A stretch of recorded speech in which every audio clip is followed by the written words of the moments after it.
Halo pemirsa, senang sekali kabar parlemen kembali hadir menyapa Anda. Saya Restu Wulandari akan menemani Anda dengan berbagai informasi seputar aktivitas, agenda dan isu penting yang menjadi perhatian parlemen. Dan inilah kabar parlemen selengkapnya.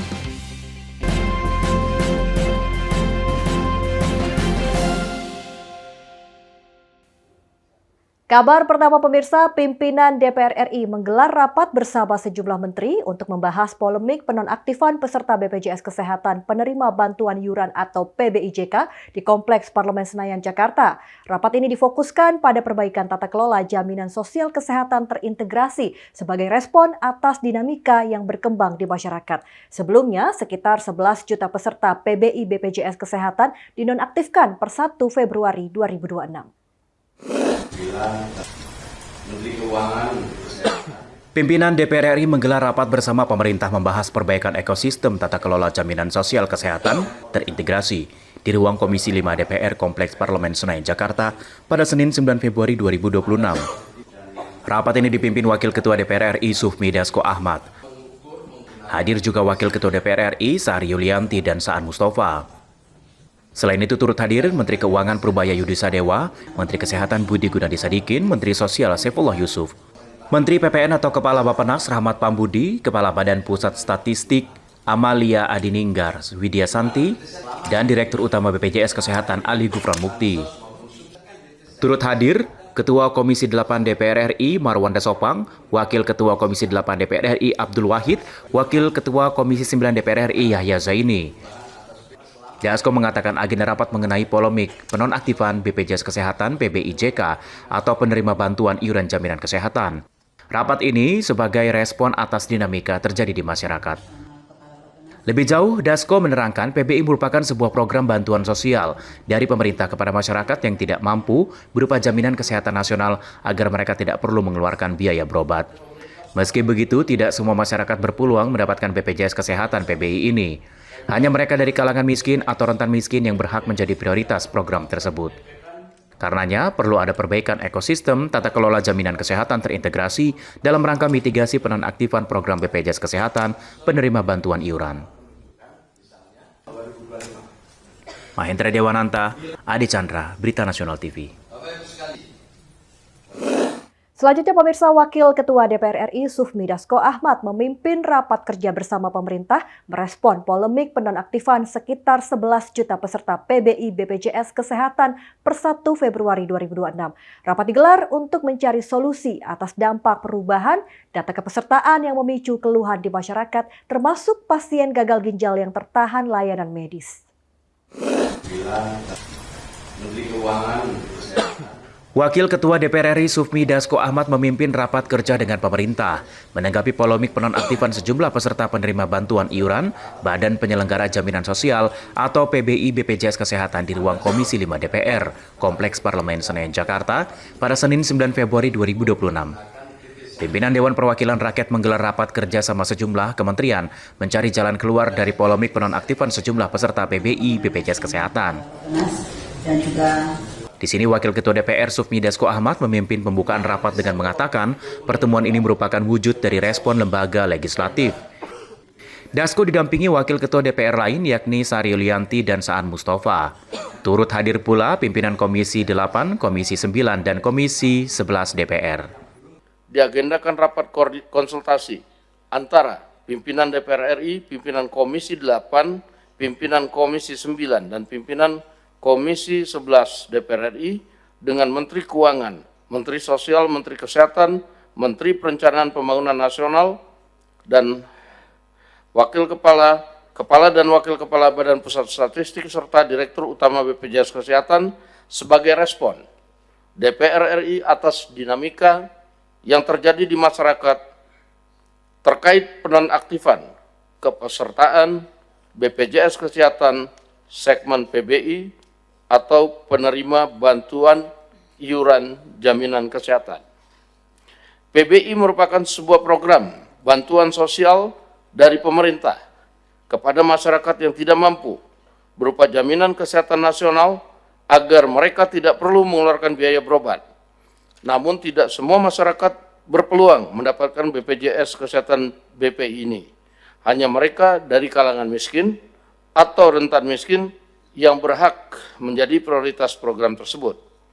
Oleh karenanya perlu ada perbaikan ekosistem tata kelola jaminan kesehatan yang terintegrasi dalam rangka mitigasi penonaktifan program BPJS Kesehatan penerima bantuan iuran. Sebelumnya sekitar 11 juta peserta PBI BPJS Kesehatan dinonaktifkan per 1 Februari 2026. Direktur Utama BPJS Kesehatan Ali Gufron Mukti mengatakan penonaktifan tersebut seiring proses pemutakhiran data status ekonomi masyarakat dilakukan Kementerian Sosial. Menurut Ali Gufron, peserta tidak masuk kriteria penerima bantuan digantikan oleh masyarakat lain yang lebih berhak sesuai dengan ketentuan. Gufron menegaskan jumlah total peserta penerima bantuan iuran jaminan kesehatan tercatat di BPJS Kesehatan tidak mengalami perubahan, yakni tetap sebanyak 96,8 juta orang.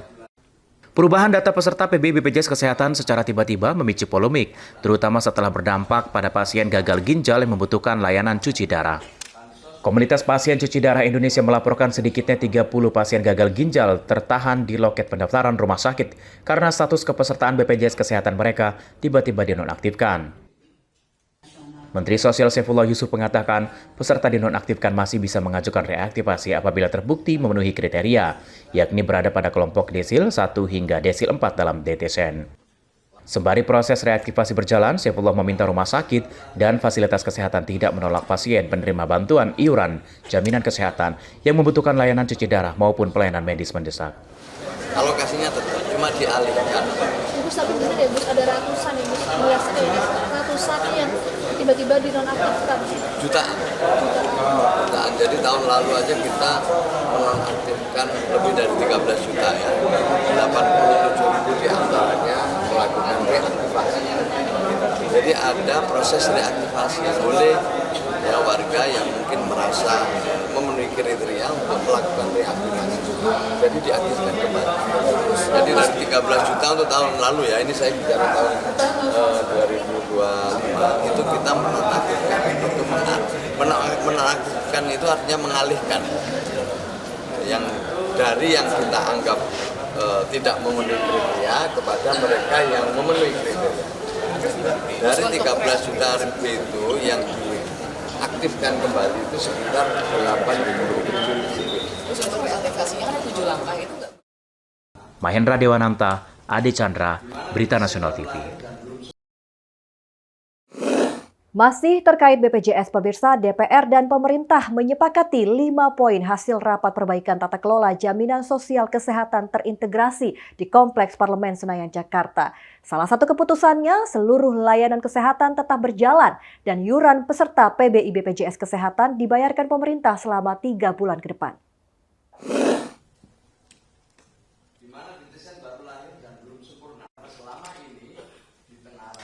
DPR dan pemerintah selesai menggelar rapat perbaikan tata kelola jaminan sosial kesehatan terintegrasi yang digelar di Kompleks Parlemen Senayan, Jakarta pada Senin 9 Februari 2026.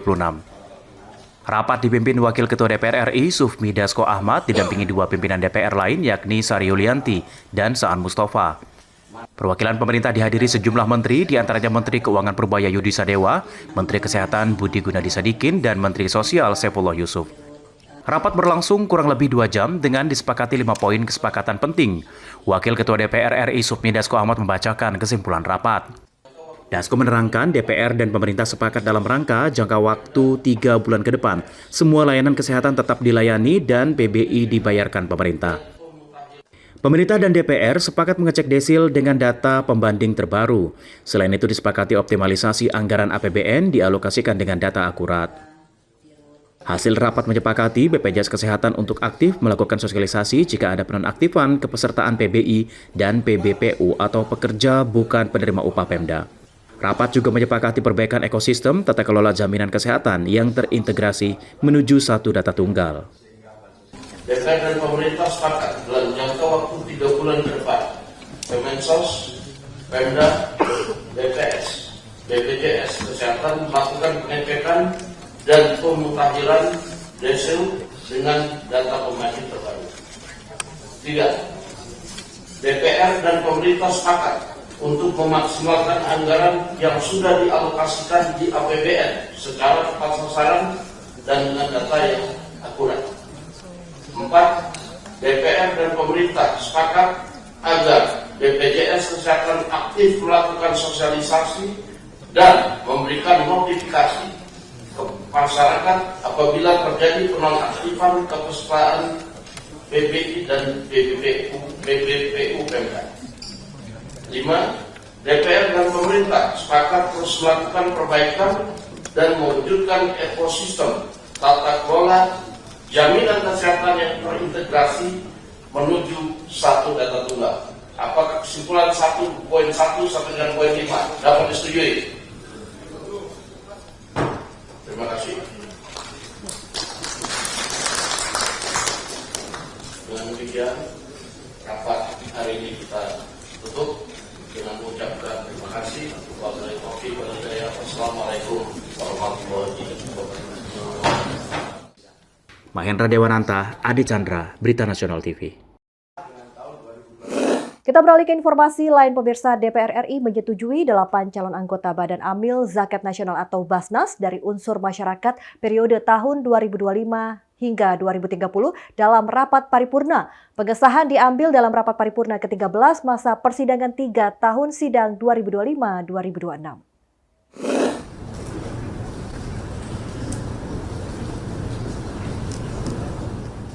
DPR RI mengesahkan 8 calon anggota Badan Amil Zakat Nasional atau Basnas dari unsur masyarakat.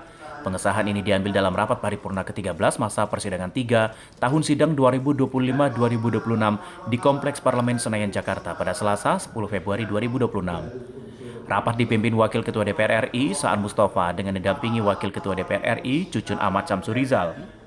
Pengesahan dilakukan usai DPR RI menerima dan menyetujui laporan Komisi 8 DPR RI mengenai hasil pemberian pertimbangan terhadap calon anggota Basnas dari unsur masyarakat. Keputusan ini diambil usai Ketua Komisi 8 DPR RI Marwanda Sopang membacakan laporan mengenai hasil pembahasan dan pemberian pertimbangan kepada para calon. Dalam laporan dibacakan Marwan, seluruh fraksi di Komisi 8 DPR RI memberikan persetujuan setelah mendengar paparan rencana program kerja dan visi misi terkait pengelolaan ekosistem zakat para calon anggota. Dalam paparannya, seluruh anggota Basnas dari unsur masyarakat menyampaikan mengenai visi, misi, program kerja, analis terhadap masalah pengumpulan dan pendistribusian zakat, potensi nasional, analisis terhadap kendala dan pengumpulan serta ekosistem zakat. 8 nama anggota Basnas disetujui DPR RI yaitu Didik Sodik Mujahid, Zainud Tauhid Saadi, Rizaluddin Kurniawan, Syarifuddin, Idi Muzayyad, Muhammad Mahdum, dan Naila Saida Anwar. Anggada Agung, Lydia Junita, Berita Nasional TV. Sementara itu, pemirsa, Dewan Perwakilan Daerah Republik Indonesia menggelar sidang paripurna ke-7 masa sidang 3 tahun 2025-2026. Di sidang ini terdapat sejumlah agenda yang dibahas, salah satunya RUU Pemerintahan Aceh.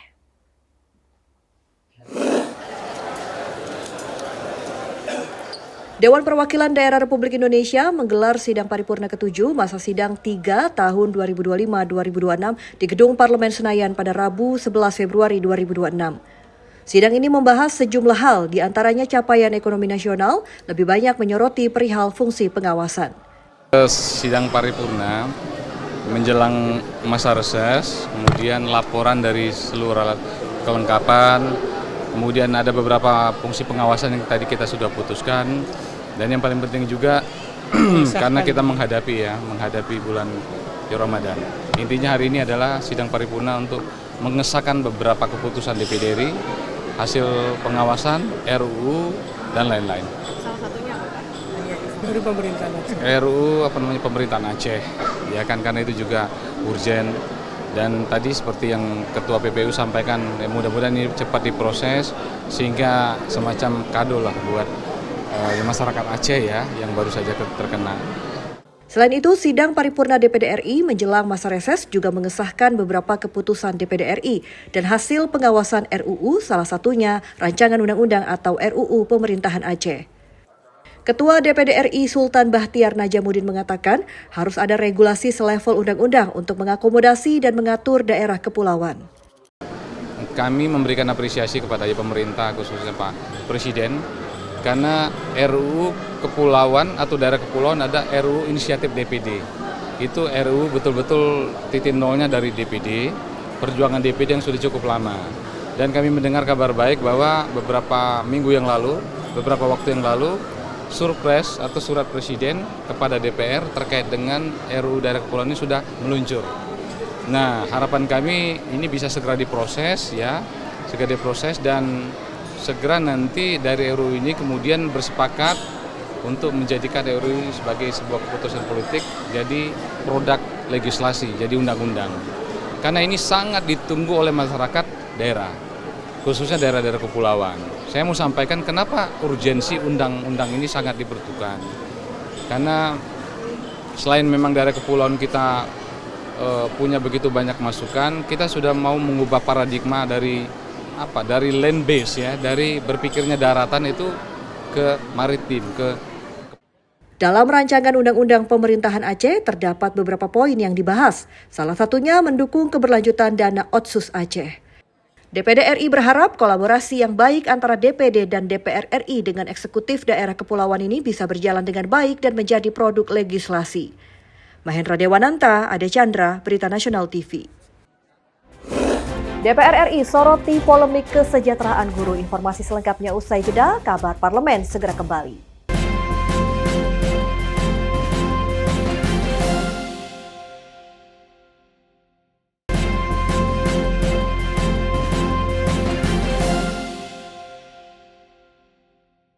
Anda kembali menyaksikan kabar parlemen. Pemirsa, polemik kesejahteraan guru terus bergulir dan jadi gunjingan usai viral gaji guru paruh waktu sebesar Rp15.000.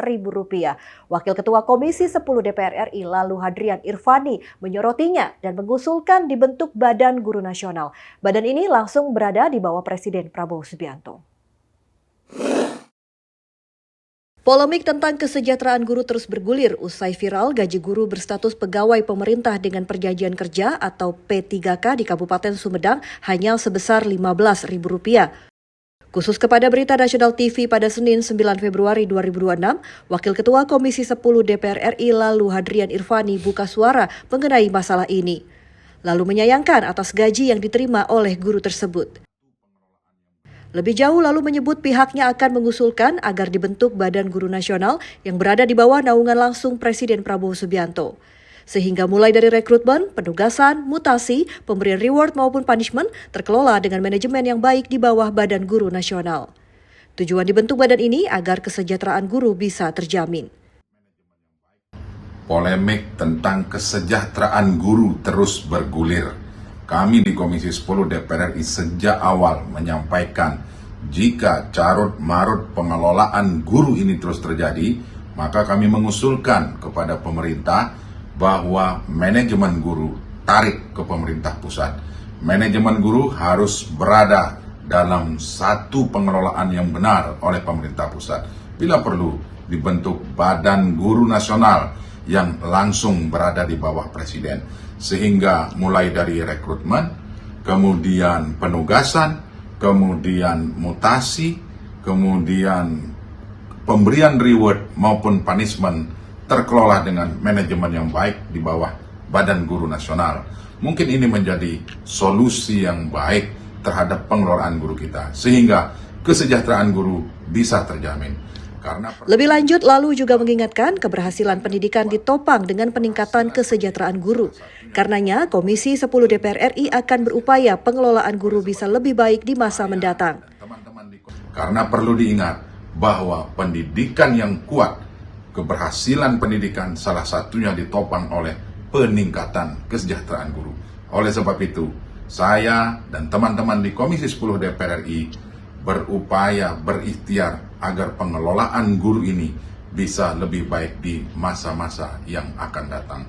Investasi di bidang pendidikan tentu dalam rangka mempersiapkan generasi emas menuju Indonesia Emas tahun 2045. Mahendra Dewananta, Ade Chandra, Berita Nasional TV. Ya, masih dari Komisi 10 pemirsa, Wakil Ketua Komisi 10 DPR RI lalu Hadrian Irfani juga menyebut kesejahteraan guru honorer hingga saat ini masih jauh dari kata layak dan membutuhkan perhatian serius. Lalu mendesak pemerintah segera merumuskan kebijakan khusus guna meningkatkan kesejahteraan guru honorer yang belum terakomodasi dalam skema pegawai pemerintah dengan perjanjian kerja atau P3K. Menurut lalu, permasalahan guru honorer tidak bisa diselesaikan secara parsial dan memerlukan koordinasi lintas kementerian. Pemerintah terus berupaya menyelesaikan isu penataan tenaga non-ASN, khususnya di sektor pendidikan, melalui mekanisme pegawai pemerintah dengan perjanjian kerja PPPK. Kebijakan terbaru memperkenalkan skema PPPK paruh waktu sebagai jembatan penting untuk memastikan kejelasan status dan perlindungan bagi guru honorer. Wakil Ketua Komisi 10 DPR RI lalu Hadrian Irfani menyebut kesejahteraan guru honorer hingga saat ini masih jauh dari kata layak dan membutuhkan perhatian serius. Pernyataan mengenai kondisi guru honorer saat ini disampaikan lalu saat ditemui di Kompleks Parlemen Senayan, Jakarta, Selasa 27 Januari 2026. Lebih lanjut, lalu menyebut saat ini Komisi 10 DPR RI tengah membahas berbagai opsi kebijakan bersama Kementerian Pendidikan Dasar dan Menengah. Pembahasan ini dilakukan guna mencari solusi bagi guru honorer yang belum terangkat menjadi pegawai pemerintah dengan perjanjian kerja. Menurut lalu, penyelesaian masalah guru honorer harus melibatkan sejumlah kementerian terkait agar kebijakan yang dihasilkan bersifat komprehensif dan berkeadilan. Formulanya sedang kami bahas dengan Mendikbudristek. Kami berharap ada pertemuan lintas menteri, Mendikdasmen, Mendikbudristek, kemudian Menpan, RB, kemudian BKN untuk memformulakan para guru-guru honorer kita hari ini yang tidak terserap di P3K paruh waktu. Lalu juga menyampaikan pandangan Komisi 10 DPR RI terkait standar penghasilan layak bagi guru honorer. Berdasarkan perhitungan Komisi 10, gaji ideal guru honorer seharusnya berada pada kisaran minimal 5 juta rupiah per bulan. Besaran gaji tersebut dinilai dapat direalisasikan apabila pemerintah mengoptimalkan alokasi anggaran pendidikan sesuai amanat konstitusi. Saat ini dari total APBN sekitar 3.500 triliun rupiah, anggaran pendidikan mencapai sekitar 750 triliun rupiah.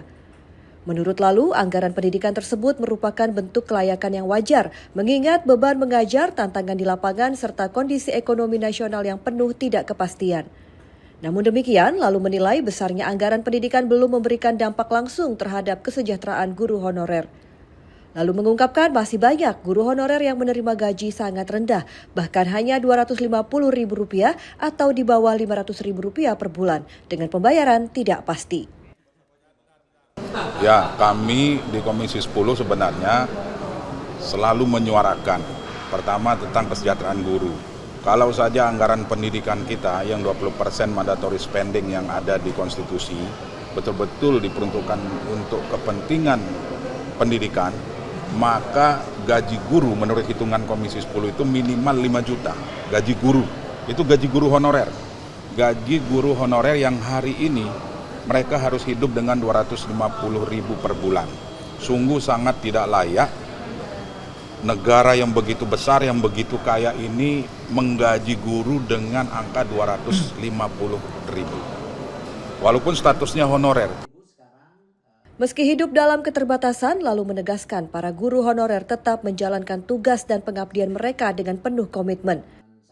Menurutnya, status honorer tidak mengurangi peran mereka dalam mendidik dan menyiapkan generasi penerus bangsa.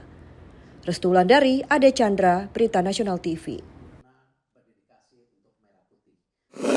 Sementara itu pemirsa, pimpinan DPR RI bersama Komisi 8 DPR RI menerima audiensi Perkumpulan Guru Madrasah Swasta Indonesia yang menuntut peningkatan kesejahteraan termasuk pengangkatan menjadi pegawai pemerintah dengan perjanjian kerja atau P3K di Kompleks Parlemen Senayan, Jakarta pada Rabu 11 Februari 2026. DPR melalui Komisi 8 disebut telah mendorong kebijakan afirmasi guna merealisasikan pengangkatan tersebut melalui koordinasi bersama pemerintah. Wakil Ketua DPR RI, Sari Yulianti menegaskan DPR memahami berbagai keluhan dan tuntutan dari perkumpulan guru madrasah swasta. Menurutnya, isu pengangkatan guru madrasah swasta menjadi P3 bukan hal baru. Komisi 8 DPR RI disebut telah bekerja melalui panitia kerja dan menghasilkan keputusan untuk mendorong afirmasi bagi guru madrasah swasta agar dapat diangkat menjadi P3K. Sari menegaskan proses yang berjalan membutuhkan koordinasi antar kementerian dan tidak bisa dilakukan secara insan. Meski membutuhkan waktu, DPR optimis pengangkatan guru madrasah swasta menjadi P3K dapat direalisasikan, mengingat adanya dukungan dan kesamaan visi antara DPR dan pemerintah. Tuntutan guru madrasah swasta untuk menjadi P3K, ternyata itu juga bukan isu baru ya, isunya sudah lama dan Komisi 8 sudah bekerja melalui panja ya Pak Ketua ya, dan sudah ada keputusannya untuk membuat afirmasi mendorong guru madrasah swasta menjadi P3K, gitu ya Pak Ketua. Dari Jakarta, Natasha Alko, Anggada Agung, Berita Nasional TV. Masih terkait dunia pendidikan pemirsa, Wakil Ketua Komisi 10 DPR RI lalu Hadrian Irvani menilai aksi siswa SMP yang melempar bom molotov di sekolah sebagai alarm keras kegagalan pencegahan radikalisme di dunia pendidikan. Menurut lalu, kasus ini menunjukkan siswa kini menjadi sasaran langsung kelompok radikal.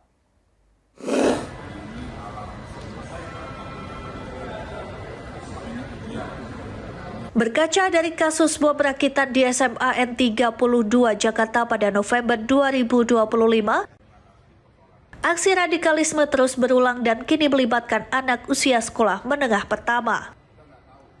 Wakil Ketua Komisi 10 lalu Hadrian di Kompleks Parlemen Senayan Jakarta Rabu 4 Februari 2026 menyebut terjadi pergeseran pola radikalisme di mana kelompok tertentu yang sebelumnya memanfaatkan orang dewasa kini menyasar siswa-siswi sebagai pelaksana atau eksekutor aksi kekerasan. Oleh karena itu, Komisi 10 menekankan pentingnya pengawasan dari orang tua, guru, dan seluruh pemangku kepentingan pendidikan agar anak tidak terpapar paham radikal. Anak usia sekolah hari ini dimanfaatkan oleh kelompok-kelompok tertentu sebagai eksekutor untuk melaksanakan radikalisme. Nah, pengawasan dari orang tua, guru, dan seluruh stakeholder pendidikan menjadi sangat penting. Sebagai tindak lanjut, Komisi 10 DPR RI akan memanggil Menteri Pendidikan Dasar dan Menengah Abdul Mukti untuk membahas evaluasi dan langkah konkret pencegahan radikalisme di sekolah. Beberapa kejadian, siswa-siswi inilah dimanfaatkan untuk menjadi eksekutor dalam melaksanakan radikalisme itu tadi. Ini menjadi perhatian serius Komisi 10, insya Allah di rapat-rapat berikutnya, bahkan dalam waktu dekat sebelum masa reses, kami akan mengundang Mendikdasmen untuk membahas ini secara serius. Walaupun berkali-kali kami bahas, selalu ada solusi, tetapi begitu solusi diberikan, muncul lagi. Nah, ini menjadi alarm bagi semua. Kalau orang mengatakan negara tidak hadir, negara itu hadir. Nah, sekarang kita cari salahnya di mana, sehingga ini terus berulang kembali. Sebelumnya, Detasmen Khusus 88 Anti Teror Polri mengungkap siswa SMP Negeri 3 Sungai Raya Kalimantan Barat menyiapkan 5 tabung gas portable dan 6 bom molotov. Bahan berbahaya tersebut dirakit dengan petasan paku dan senjata tajam, disimpan dalam tas bertuliskan nama-nama pelaku kekerasan di luar negeri. Hasil pemeriksaan menunjukkan pelaku terpapar ideologi kekerasan ekstrim, tergabung dalam True Crime Community atau TCC, merupakan korban perundungan serta terindikasi memiliki masalah keluarga. Kasus ini menjadi peringatan bahwa radikalisme telah menyusup ke lingkungan paling rentan. Tanpa evaluasi menyeluruh dan pengawasan terpadu, dunia pendidikan beresiko terus menjadi sasaran radikalisasi anak usia sekolah.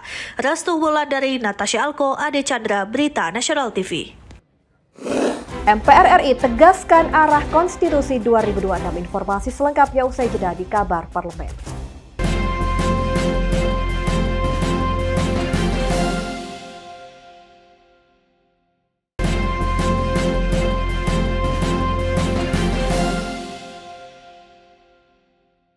Anda kembali menyaksikan Kabar Parlemen pemirsa. Komisi 11 DPR RI bersama pemerintah sepakat membentuk panitia kerja atau panja untuk membahas revisi Undang-Undang Pengembangan dan Penguatan Sektor Keuangan atau P2SK.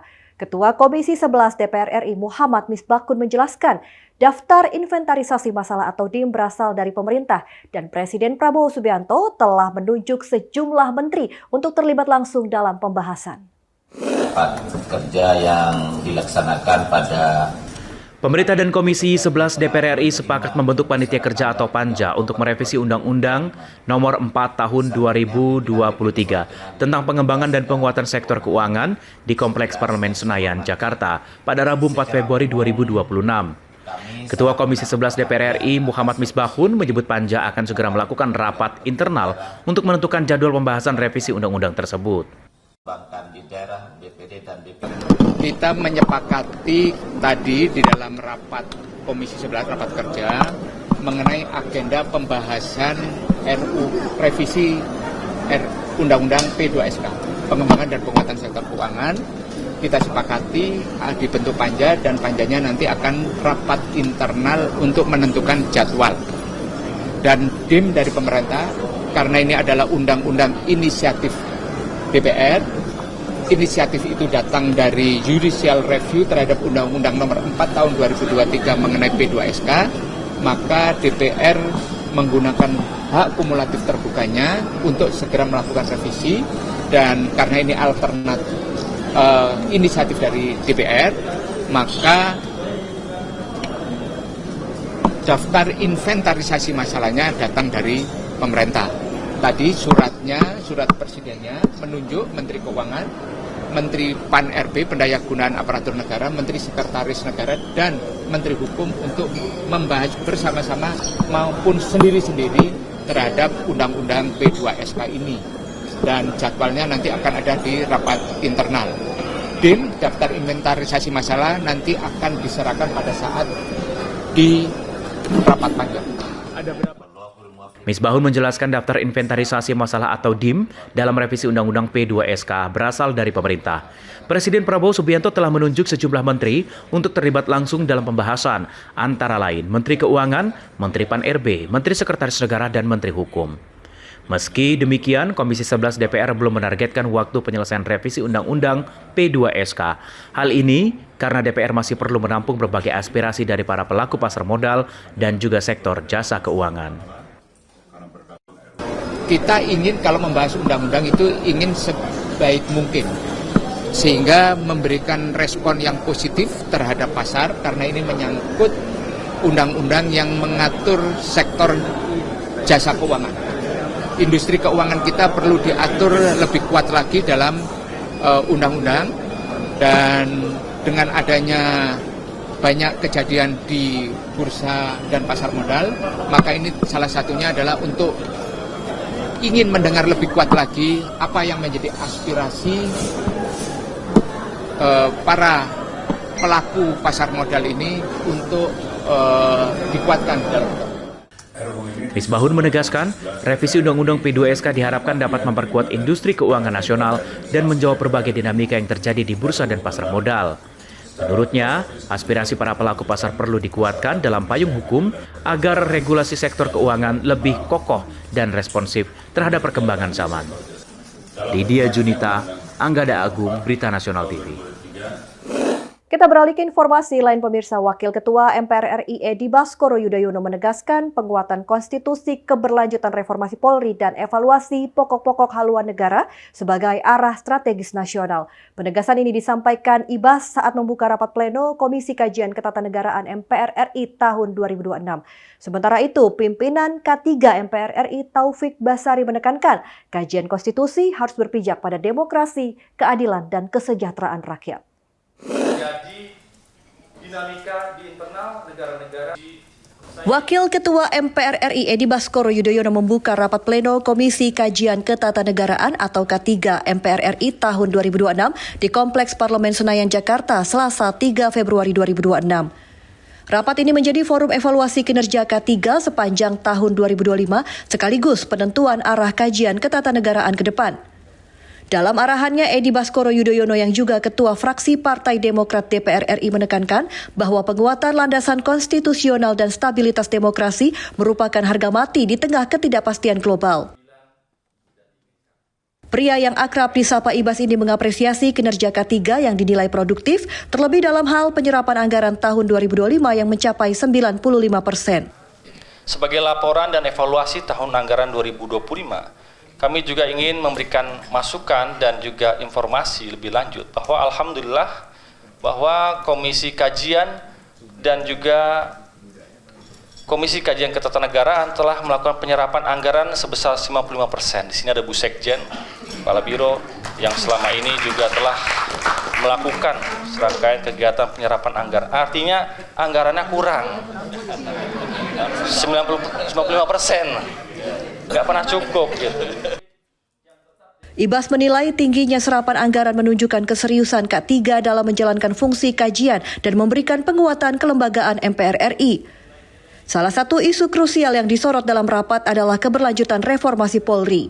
Ibas menegaskan sejalan dengan pembahasan di DPR RI, reformasi Polri harus terus dilanjutkan agar institusi kepolisian semakin profesional dan humanis, serta tetap berada dalam sistem ketatanegaraan. Karena itu, putusan dan kesepakatan yang dilakukan oleh teman-teman di DPR RI juga mendorong agar Polri harus tetap menjadi lembaga yang profesional, yang humanis, dan tetap di bawah naungan Bapak Presiden Republik Indonesia.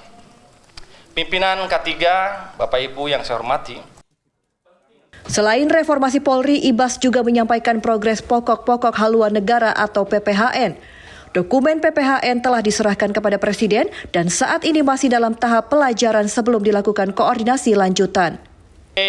Evaluasi dan informasi lanjutan terkait dengan pokok-pokok haluan negara atau PPHN sudah tuntas, sudah diserahkan kepada pimpinan MPR RI dan sudah kami sampaikan langsung di hadapan Bapak Presiden.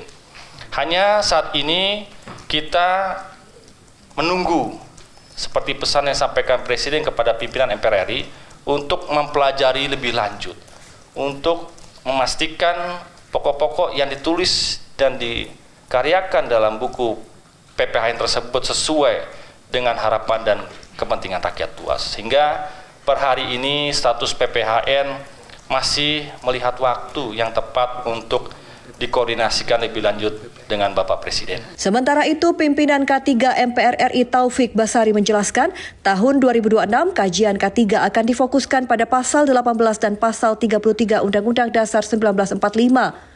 Kajian ini menyentuh isu pemerintahan daerah, pilkada, demokrasi ekonomi, hingga keadilan dalam pengelolaan sumber daya alam. Kemudian pasal 33 terkait dengan perekonomian nasional, di mana saat ini memang kita menginginkan agar perekonomian nasional kita dijalankan sesuai dengan amanat konstitusi, di mana di situ ada aspek keadilannya, di situ ada kebersamaannya, ada kekeluargaannya dan sebagainya. Dan kita meyakini pasal 33 ini adalah satu sistem ekonomi ciri khas bangsa Indonesia yang mudah-mudahan juga bisa menjawab tantangan perekonomian global yang saat ini sangat dinamis, yang mudah-mudahan bisa menjadi masukan bagi negara ini untuk memastikan bahwa perekonomian kita dijalankan dengan asas kesejahteraan untuk rakyat Indonesia.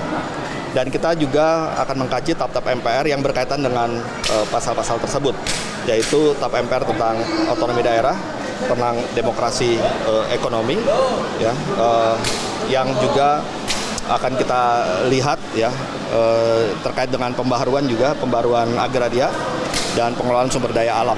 Taufik menegaskan seluruh kajian K3 akan berpijak pada prinsip negara hukum, demokrasi, perlindungan hak asasi manusia, dan keadilan sosial. Hasil kajian tersebut akan didokumentasikan dan disampaikan kepada para pemangku kepentingan sebagai bahan pertimbangan kebijakan nasional. Restu Wulandari, Ade Chandra, Berita Nasional TV. Undang-undang Pemilu, sistem proporsional terbuka. Komisi 3 DPR RI menggelar rapat kerja bersama Kepala Pusat Pelaporan dan Analisis Transaksi Keuangan atau PPATK Ivan Yustiavandana di Kompleks Parlemen Senayan, Jakarta. Dalam rapat tersebut, Kepala PPATK Ivan Yustiavandana mengungkapkan menerima 43 juta laporan transaksi sepanjang tahun 2025 dengan total perputaran dana mencapai 2.085 triliun rupiah. Dengan persoalan kejahatan kehutanan, illegal logging, dan juga memunculkan resiko Komisi 3 DPR RI menggelar rapat kerja bersama Kepala Pusat Pelaporan dan Analisis Transaksi Keuangan (PPATK) Ivan Yustiavandana di Kompleks Parlemen Senayan, Jakarta Pusat pada Selasa 3 Februari 2026. Rapat dipimpin Wakil Ketua Komisi 3 DPR RI, Dede Indra, didampingi Ketua Komisi 3 Habibie Rohman. Rapat dinyatakan sah dan terbuka untuk umum setelah kehadiran anggota memenuhi quorum dari 8 fraksi. Dalam paparannya, Kepala PPATK Ivan Yustiavandana menyampaikan laporan terkait analisis transaksi mencurigakan, pencucian uang, serta pendanaan terorisme sepanjang tahun 2025. Ivan mengungkapkan sepanjang tahun 2025 PPATK menerima 43 juta laporan dari pihak pelapor. Jumlah ini meningkat 22,5% dibandingkan tahun sebelumnya dengan rata-rata 21.861 laporan per jam pada hari kerja. Ilegal khususnya emas. Dari hasil analisis tersebut, PPATK menyampaikan ratusan hasil analisis dan informasi kepada penyidik serta kementerian terkait. Total perputaran dana yang terindikasi pencucian uang dan pendanaan terorisme mencapai 2.085 triliun rupiah, meningkat 42% dibandingkan tahun 2024. Restu Wulandari, Ade Chandra, Berita Nasional TV. Selanjutnya pemirsa, Komisi 3 DPR RI menyoroti merebaknya penyalahgunaan tabung gas dinitrous oxide atau whipping yang kini tren di kalangan remaja. Dalam rapat kerja bersama Kepala Badan Narkotika Nasional DPR mempertanyakan kesiapan BNN mengidentifikasi narkotika jenis baru sekaligus mendesak adanya penindakan tegas terhadap fenomena ini. Komisi 3 DPR RI menggelar rapat kerja dengan Kepala Badan Narkotika Nasional Komjen Polisi Suyudi Aryo di gedung DPR RI Selasa 3 Februari 2026. Dalam rapat ini sejumlah anggota Komisi 3 menyoroti fenomena penyalahgunaan tabung gas dinitrous oxide atau N20 atau lebih dikenal dengan sebutan whipping yang disebut kian marak di kalangan anak muda. Anggota Komisi 3 DPR RI Habib Abu Bakar Al-Habsyi menyampaikan keprihatinannya terhadap penyalahgunaan whipping yang dinilai semakin tidak terkendali, bahkan merambah ke berbagai daerah dan lingkungan lembaga pemasyarakatan.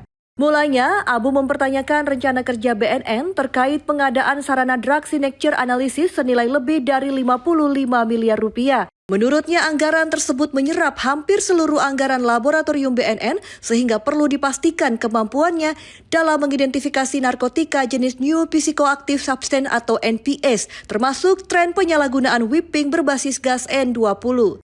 Apakah alat ini mampu mendeteksi profil jaringan sindikat internasional secara otomatis, Pak? Dan apakah alat ini sudah mampu mengidentifikasi varian New Psychoactive Substances NPS terbaru yang masuk ke Indonesia? Dan apakah laboratorium seperti ini dapat mendeteksi bahaya whipping N2O untuk efek euforia? Nah, tabung ini kayaknya lebih ngetren, Pak, di kalangan remaja. Jadi yang begini-begini nih remaja-remaja juga masalah whipping ya, bermain. Dan semakin di daerah, Pak, makin gila, Pak. Ya, apalagi di penjara. Lebih lanjut, Abu meminta Badan Narkotika Nasional menunjukkan ketegasan dalam menindak penyalahgunaan whipping mengingat dampaknya yang dinilai sangat membahayakan bagi generasi muda. Kayaknya perlu ada penindakan tegas karena sangat membahayakan. Saya tidak tahu ya. Saya berharap di BNN ini dalam mengambil tindakan tetap sesuai dengan aturan dan undang-undang, Pak. Tapi ketegasan itu harus ditampilkan, Pak. Senada dengan Abu, anggota Komisi 3 DPR RI dari fraksi PKB Abdullah menyebut jenis narkotika yang menyasar anak muda kini semakin beragam dan kreatif. Abdullah juga menyinggung fenomena whipping yang dicantumi label halal sehingga dinilai menyesatkan masyarakat. Lagi barusan viral kemarin tabung whipping lah, etomide lah, ketamin lah. Itu kan jenis-jenis baru yang memang masyarakat tidak tahu.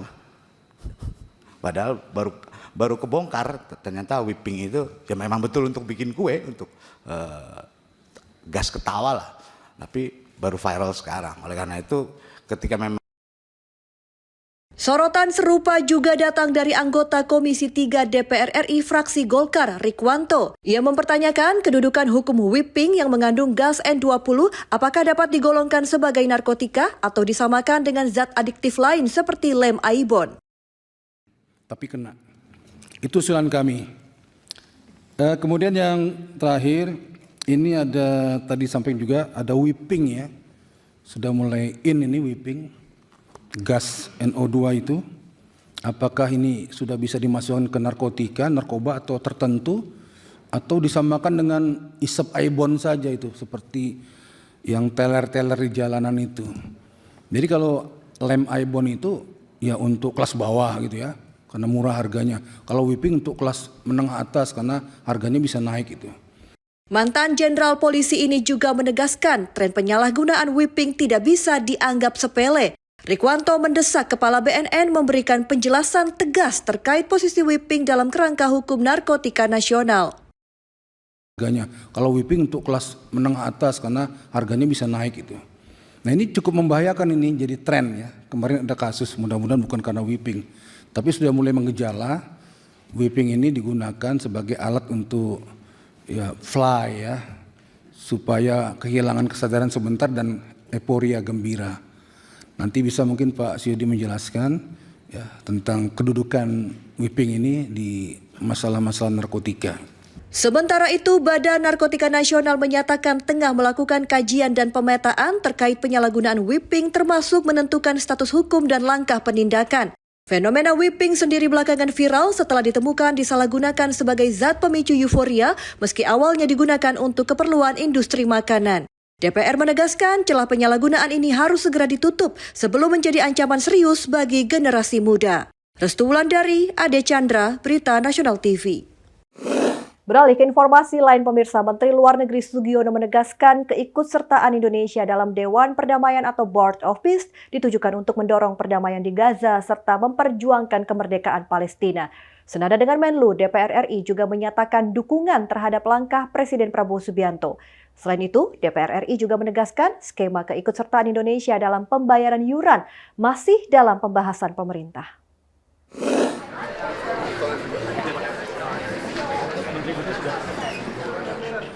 Menteri Luar Negeri Sugiono buka suara terkait keanggotaan Indonesia dalam Board of Peace atau Dewan Perdamaian yang digagas Amerika Serikat tanpa menyertakan Palestina. Pernyataan ini disampaikan Sugiono usai rapat tertutup bersama Komisi 1 DPR RI pada Selasa 27 Januari 2026. Sugiono didampingi Wakil Ketua Komisi 1 DPR RI, Dev Laksono menegaskan, keputusan Indonesia bergabung dalam Board of Peace merupakan upaya aktif untuk menciptakan perdamaian serta memperjuangkan kemerdekaan dan kedaulatan Palestina. Presiden memutuskan untuk ikut berpartisipasi. Jadi gini, ini bukan membership fee, tapi kalau kita lihat kronologinya bahwa pembentukan Board of Peace ini merupakan suatu upaya untuk bisa menyelesaikan situasi di Gaza pada khususnya dan Palestina, termasuk upaya rekonstruksi. Posisi Indonesia dan negara-negara lain adalah untuk memastikan bahwa Board of Peace ini tetap berjalan pada tujuan utamanya, karena Board of Peace ini sendiri lahir dari upaya untuk menciptakan perdamaian di Gaza dan Palestina. Menlu Sugiono juga menegaskan Indonesia tetap konsisten mendorong two-state solution sebagai jalan penyelesaian konflik Gaza dan Palestina. Sugiono memastikan tidak ada kewajiban pembayaran iuran bagi Indonesia untuk bergabung dalam Board of Peace dengan masa keanggotaan selama 3 tahun. Tidak ada. Itu semua negara yang diundang itu entitled untuk menjadi member selama 3 tahun. Itu bunyi charternya. Jadi kalau misalnya ikut berpartisipasi yang 1 miliar, itu artinya dia permanen. Tentu saja arah kompas kita tetap two-state solution, tapi tentu saja untuk mencapai seperti ini, konflik ini terjadinya sudah lama, puluhan tahun. Oleh karena itu pasti ada langkah-langkah yang sifatnya taktis yang harus kita lakukan, tapi tetap intinya adalah Indonesia menginginkan kemerdekaan dan kedaulatan Palestina. Dalam kesempatan yang sama, Wakil Ketua Komisi 1 DPR RI Dev Laksono menyatakan, Komisi 1 DPR ini mendukung keputusan Presiden Prabowo Subianto untuk bergabung dalam Board of Peace. Mengenai keikutsertaan Indonesia dalam pembayaran iuran perdamaian yang digagas Presiden Amerika Serikat Donald Trump, masih dalam pembahasan lebih lanjut dan berkaitan dengan kesepakatan lain antara Indonesia dan Amerika Serikat. Baik, tadi sudah dijelaskan oleh Pak Menlu tentang skema pembayaran itu bagaimana, akan tapi ini masih ongoing progress dan juga ada kesepakatan-kesepakatan antara Indonesia dengan Amerika Serikat yang masih juga di dalam proses diskusi, sehingga hal ini masih saling berkaitan dan kita serahkan kepada pemerintah untuk merampungkan semua hal tersebut. Meski demikian, Dev meyakini keputusan Presiden Prabowo membawa Indonesia bergabung dalam Dewan Perdamaian merupakan langkah strategis untuk memberikan kontribusi nyata dalam upaya perdamaian dunia. Yakin bahwa ini adalah sebuah gebrakan baru yang diinisiasi oleh Presiden Trump dan dilihat oleh Presiden Prabowo sebagai suatu kesempatan untuk kita bisa memberikan sumbangsi nyata untuk benar-benar melaksanakan perdamaian di dunia. Keikutsertaan Indonesia dalam Board of Peace menjadi sorotan di tengah dinamika konflik Gaza yang belum mereda. Pemerintah menegaskan partisipasi ini akan dimanfaatkan untuk mendorong perdamaian yang adil tanpa menggeser komitmen Indonesia terhadap kemerdekaan dan kedaulatan Palestina. Restu Wulandari, Ade Chandra, Berita Nasional TV. Paku Buwono 14 hingga Majelis Nasional Korea Selatan sambangi parlemen. Informasi selengkapnya usai jeda, kabar parlemen segera kembali.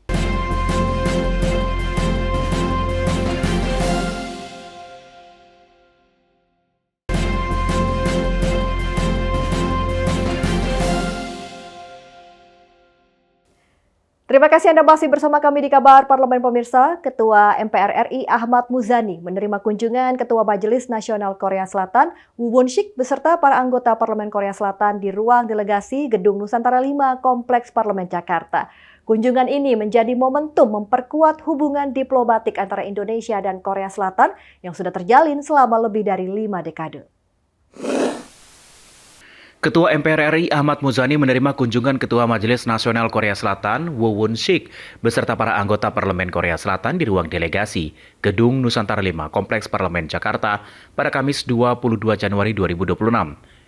Kunjungan ini menjadi momentum memperkuat hubungan diplomatik antar Indonesia dan Korea Selatan yang sudah terjalin selama lebih dari 5 dekade.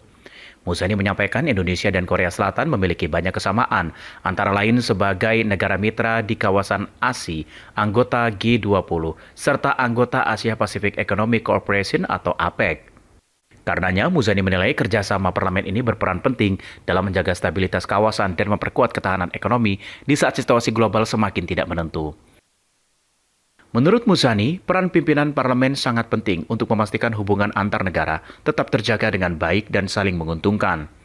Dalam kesempatan ini, Muzani menyoroti peningkatan kerjasama ekonomi, perdagangan, dan investasi di antara kedua negara yang terus menunjukkan arah positif. Muzani mengatakan hubungan antar parlemen ini menjadi fondasi untuk memperluas kerjasama di berbagai bidang strategis. Selain itu, Muzani menyinggung kedekatan budaya di antara kedua negara, khususnya popularitas budaya Korea di Indonesia. Ia menilai popularitas tersebut memperkuat hubungan people to people. Lebih mendalam, Muzani menyampaikan hubungan antara Republik Indonesia dan Korea Selatan terjalin dengan sangat baik, tidak hanya terjalin di tingkat pemerintah namun juga antar masyarakat. Muzani menyebut sosok warga negara Indonesia bernama Sugianto dinilai menjadi simbol persahabatan Indonesia dan Korea Selatan setelah berhasil menolong korban dalam peristiwa kebakaran di Korea Selatan. Sugianto bahkan mendapatkan penghormatan langsung dari Presiden Korea Selatan di Istana Biru Seoul. Ini menunjukkan rakyat Indonesia dan Korea Selatan adalah sahabat yang saling menolong dalam situasi apapun. Pimpinan Majelis Permusyawaratan Rakyat baru saja menerima Ketua Majelis Nasional Korea Selatan, Yang Mulia Bapak Woo Won-sik, dengan anggota parlemen yang mendampingi beliau, serta sekretaris komisi di tingkat parlemen Korea Selatan. Pertemuan dengan pimpinan Majelis Permusyawaratan Rakyat berlangsung hangat, bahkan penuh canda, karena keakraban dan hubungan yang baik antara Republik Indonesia dengan Republik Korea Selatan Dan dalam pertemuan tersebut, Ketua Parlemen Korea Selatan berharap hubungan yang sudah cukup bagus, akrab, di berbagai macam tingkat, perdagangan, ekonomi, investasi, bahkan kebudayaan makin hari makin menunjukkan keakraban. Ketua Majelis Nasional Korea Selatan Woo Won-sik mengapresiasi peran MPR RI. Menurutnya MPR RI sangat berperan dalam menjaga arah kebangsaan, stabilitas pemerintah, serta integrasi nasional. Woo Won-sik juga menyoroti komposisi pimpinan MPR RI yang berasal dari berbagai partai politik menjadi bukti inklusivitas demokrasi Indonesia. Ia juga membahas upaya MPR RI dalam memperkuat integrasi nasional melalui sosialisasi 4 pilar. Lebih lanjut, Woo Won-sik menjelaskan Indonesia merupakan mitra strategis utama Korea Selatan. Saat ini, sekitar 2.300 perusahaan Korea beroperasi di Indonesia di berbagai sektor strategis. Woo Won-sik berharap melalui pertemuan ini MPR RI bisa mendukung penguatan kerjasama antar parlemen melalui Badan Kerjasama Antar Parlemen. Ade Chandra, Berita Nasional TV. Wakil Ketua DPR RI Sufmi Dasko Ahmad disambangi susuhunan ingkang sinuhun Kanjeng Susuhunan SISKS Pakubuwono ke-14 Purbaya bersama ibu dan kakaknya di Kompleks Parlemen Senayan, Jakarta. Kedatangan Pakubuwono 14 untuk menjalin silaturahmi dengan pimpinan DPR sekaligus membahas masa depan pengelolaan Keraton Surakarta. Wakil Ketua DPR RI Sufmi Dasko Ahmad menerima kedatangan susuhunan ingkang sinuhun Kangjeng Susuhunan SISKS Pakubuwono 14 Purbaya di Kompleks Parlemen Senayan, Jakarta Pusat, Rabu 21 Januari 2026. Purbaya datang bersama ibunya, Gusti Kanjeng Ratu GKR Asih Winarni, dan kakaknya, Gusti Kanjeng Ratu GKR Anom Sekarjati. Ketiganya diterima Dasko ditemani oleh Ketua Majelis Permusyawaratan Rakyat MPR RI, Ahmad Muzani. Dalam pertemuan tersebut, Sinuhun Pakubuwono 14 menegaskan kehadirannya bersama keluarga besar Keraton murni dalam rangka silaturahmi dan memperkuat komunikasi dengan pemerintah. Terkait perhatian nasional atas dinamika internal keraton yang sempat menjadi sorotan publik, Pakubuwono 14 mengaku ada pembahasan singkat dan meminta arahan serta masukan dari pemerintah. Ia juga menekankan pentingnya musyawarah, kerukunan, dan kerjasama semua pihak agar keraton tetap berjalan dengan baik dan terus berkembang secara bersama-sama. Kami di sini berniat bersilaturahmi, diberikan masukan-masukan juga tetap supaya nanti keraton bisa tetap berjalan dengan baik dan selalu pasti ada musyawarah ya Mbak Joya, saya kira itu. Pada kesempatan yang sama, kakak dari Pakubuwono 14 Gusti Kanjeng Ratu GKR Anom Sekarjati juga menyampaikan harapan agar ke depan Keraton Surakarta dapat bekerja sama dengan pemerintah dalam pengelolaan pemeliharaan serta pengembangan keraton sebagai warisan budaya. Pakubuwono 14 sudah ditunjuk, semoga nanti ke depannya dengan pemerintah kita bisa bekerja sama dengan baik untuk mengelola keraton, terus kemudian untuk memelihara keraton dan lain sebagainya. Jadi ini hanya bentuk silaturahmi, kemudian nanti dari situ bisa dilanjutkan dengan kerjasama dengan pemerintah. Restu Wulandari, Lydia Junita, Ade Chandra, Berita Nasional TV. Ya pemirsa, informasi tadi sekaligus menutup perjumpaan kita di Kabar Parlemen kali ini. Saya Restu Wulandari beserta kru yang bertugas pamit undur diri. Saksikan terus Kabar Parlemen hanya di Berita Nasional TV. Terima kasih dan sampai jumpa minggu depan.